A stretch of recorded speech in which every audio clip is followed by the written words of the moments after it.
क्या उमस भरे इस मौसम में ग्राउंड या जिम में किया गया वर्कआउट आपकी सेहत के लिए फायदेमंद है? इसी सवाल के साथ मैं अनूप कुमार मिश्र एक बार फिर हाजिर हूं सेहत की बात में, आपकी सेहत से जुड़े नए मसले के साथ। बारिश के बाद सुहाने हुए मौसम में चहलकदमी तक तो मामला ठीक है, लेकिन यदि आप इस मौसम में वर्कआउट कर अपनी सेहत बनाने की सोच रहे हैं तो जरा ठहर जाइए। दरअसल मानसून के मौसम में बारिश के साथ एक चीज और आती है और वह है उमस। बस यही उमस मानसून के मौसम में वर्कआउट करने वाले लोगों के लिए दुश्मन साबित हो जाती है। कहा तो यहां तक जाता है कि कई बार उमस भरे मौसम में वर्कआउट जानलेवा साबित हो सकता है। ऐसे में सवाल यह उठता है कि क्या बरसात के इस मौसम में वर्कआउट से बिल्कुल परहेज कर लेना चाहिए? इस सवाल का जवाब जानने के लिए आइए चलते हैं इंद्रप्रस्थ अपोलो हॉस्पिटल और senior consultant doctor S Chatterjee से जानते हैं इस सवाल का सही जवाब। देखिए, वेदर तो चेंज होता ही रहेगा, ह्यूमिडिटी भी होती ही रहेगी। उसका ये मतलब नहीं है कि हम एकदम ही वर्कआउट छोड़ दें, पर हाँ, इसकी तैयारी करनी पड़ती है, क्योंकि अगर जब ह्यूमिडिटी होता है एटमॉस्फेयर में तो उसके अपनी परेशानियां होती हैं। जब भी आप एक्सरसाइज करेंगे तो इससे कुछ नियम है, जैसे कि आपको धीरे धीरे एक्लिमेटाइज करना पड़ता है। ये नहीं कि कल ही ह्यूमिडिटी बढ़ी और हम जाके एक्सरसाइज जल्दी से करने लग जाएं, 1 किलोमीटर 2 किलोमीटर सीधा दौड़ लें, ऐसा नहीं। एक्लिमेटाइज करना पड़ता है बॉडी को यूज टू होना पड़ता है इस टेम्परेचर और ह्यूमिडिटी से, एंड धीरे धीरे अपना एक्सरसाइज बढ़ा सकते हैं। तरीका ये होता है कि स्मॉल एक्सरसाइजेस, छोटे वक्त तक एक्सरसाइज करें और हाई इंटेंसिटी एक्सरसाइज मत करें। बॉडी को एक्लिमेटाइज करने का टाइम दीजिए, और जैसे बॉडी आपकी एक्लिमेटाइज होगी धीरे धीरे आंसर योर बॉडी, एंड उसी हिसाब से अपना एक्सरसाइज का ड्यूरेशन और इंटेंसिटी बढ़ाइएगा। चलिए, अब यह बात तो साफ हो गई कि बरसात के इस उमस भरे मौसम में हम वर्कआउट तो कर सकते हैं, लेकिन यह सवाल अभी भी बना हुआ है कि हम कितना वर्कआउट कर सकते हैं। इसी के साथ हम इस सवाल पर भी बात कर लेते हैं कि यदि हमने इस उमस भरे मौसम में ज्यादा वर्कआउट कर भी लिया तो क्या हो जाएगा। यहां मैं आपको सचेत कर दूं कि उमस भरे इस मौसम में हैवी वर्कआउट सबसे पहले डिहाइड्रेट कर सकता है, और डिहाइड्रेशन की वजह से क्या क्या हो सकता है आपको बखूबी पता है। यहां मैं आपको यह भी बता दूं कि यह बात सिर्फ डिहाइड्रेशन तक सीमित नहीं है। इस मौसम में हैवी वर्कआउट की वजह से ब्रेन, हार्ट, किडनी, लिवर सहित कई अंग बुरी तरीके से प्रभावित हो सकते हैं। और यह सब कैसे संभव है, चलिए समझते हैं डॉक्टर एस चटर्जी से। देखिए, जब भी ह्यूमिडिटी होता है दैट मीन्स द एटमॉस्फेयर में ऑलरेडी पानी का जो मात्रा है वो काफ़ी है, एंड आप जब स्वेट करते हैं तो ये स्वेटिंग सूखता नहीं है।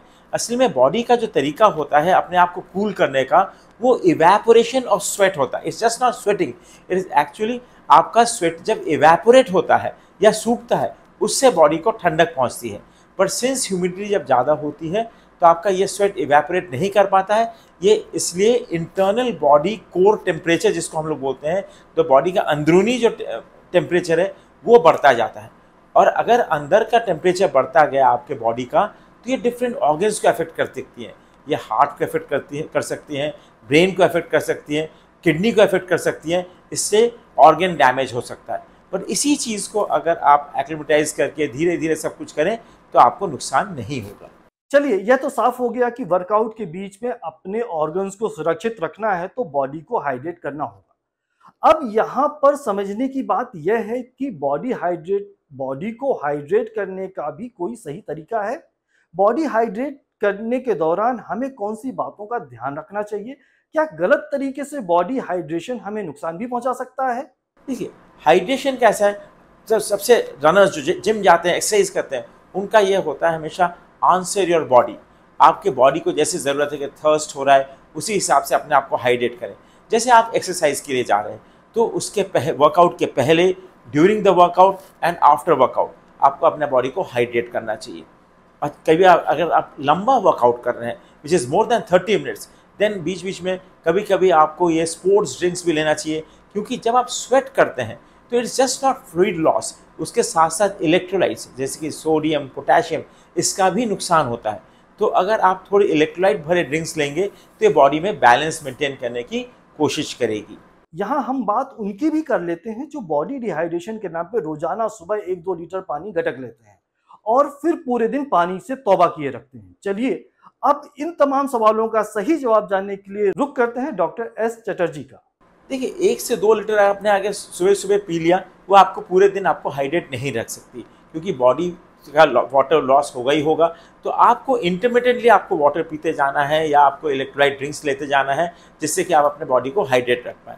एक चीज़ का ज़रूर ध्यान रखिएगा कि अगर आपको अलग अलग बीमारियां हैं, जैसे कि सपोज किडनी की बीमारी है या हार्ट की बीमारी है या लिवर की बीमारी है, उसमें आपको हमेशा कैलकुलेटेड तरीके से हाइड्रेट करना चाहिए, क्योंकि अगर आपने अपने आप को ओवर हाइड्रेट कर लिया तो यही जो फ्लूइड जो कि आप अपने आप को स्वस्थ रखने के लिए कर रहे हैं वही नुकसानदायक हो जाएगा, क्योंकि वो आपके बॉडी में जमा होगा, आपके फेफड़ों में जमा हो जाएगा, जिससे आपको सांस की तकलीफ हो सकती है और आपको हॉस्पिटलाइज भी होना पड़ सकता है।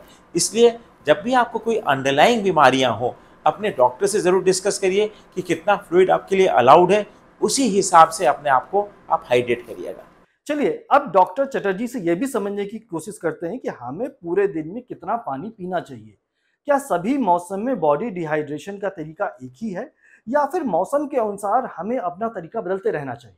बॉडी को एक ऑप्टिमम अमाउंट ऑफ फ्लूइड चाहिए होता है। आप अगर सपोज सनलाइट में घूम रहे हैं या बहुत हीट में घूम रहे हैं तो आपका बॉडी फ्लूइड लॉस होता है, उसके हिसाब से आपके अपने आप को उतनी अमाउंट ऑफ वाटर या इलेक्ट्रोलाइट्स की ज़रूरत पड़ती है।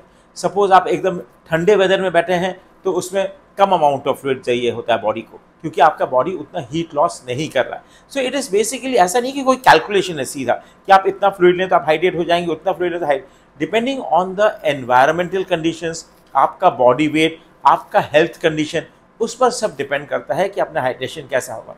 तो जैसे कि मैंने पहले ही बोला था कि answer your body, answer your thirst, answer कि आपके बॉडी में कोई सूजन तो नहीं आ रही या सांस तो नहीं फूल रहा है, उस हिसाब से अपने आप बॉडी को हाइड्रेट करें।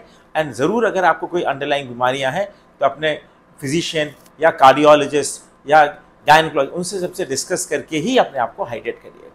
अब बात उनकी करते हैं जिनके लिए वॉक मेडिसिन का काम करती है। जी हाँ, मैं उनकी बात कर रहा हूँ, डायबिटीज या ऐसी अंडरलाइन बीमारियों से जूझ रहे मरीजों की।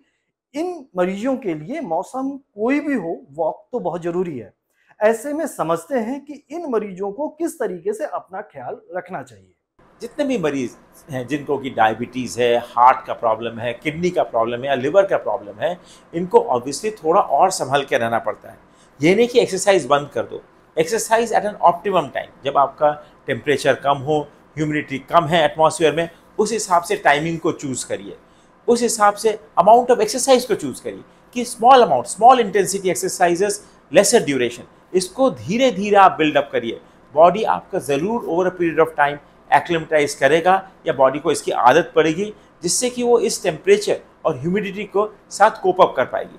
तो धीरे धीरे अपने बॉडी को एक्लिमेटाइज होने दीजिए, अचानक एक्सरसाइज मत शुरू करिए। अपना अगर आपको लंबा एक्सरसाइज करने की आपको दिली चाह है तो घर के अंदर ही आप एक्सरसाइज करिए ऑन अ ट्रेडमिल और something like that in a cool atmosphere, rather than कि आप बाहर जाएं और बहुत ज़्यादा एक्सरसाइज करें। So small intensity exercises with bigger breaks and with an acclimatization time से हर एक तरीके का मरीज एक्सरसाइज कर सकता है, even in bad humidity and bad और हाई टेम्परेचर कंडीशंस। अंत में बात यही कि आप उमस भरे मौसम में वर्कआउट तो कर सकते हैं, लेकिन बेहद एहतियात के साथ। अनूप के साथ सेहत की बात में आज सिर्फ इतना ही। जल्द ही सेहत से जुड़ी नई जानकारी के साथ एक बार फिर हाजिर रहूंगा। तब तक के लिए दीजिए इजाजत। नमस्कार।